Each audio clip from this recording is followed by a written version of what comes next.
How to fix FoodPanda app unexpected error.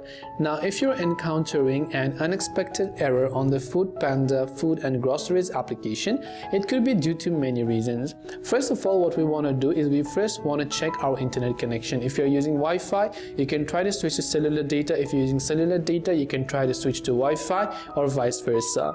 Now, after you've done that, next up it could be the application issue. If you're using iPhone, you can go to Settings, General, find the FoodPanda app and offload it. But if you're using Android, simply open Settings. On any Android, you want to go to the apps or the application section here, and using the search tool you can locate the FoodPanda application. And as you've done that, you want to simply go to the storage folder. When you go to storage, tap on clear cache and then clear the data. By the way, this will reset the app and log you out if you're logged into your account as well.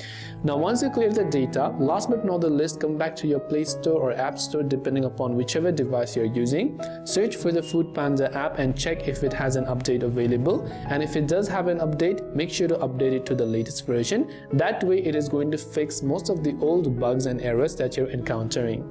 This way you will be able to fix the FoodPanda app unexpected error. I hope this video helped you out. If you have got any further questions, feel free to also leave them down in the comment section below. As always, thanks for watching till the very end, and see you soon in our next video.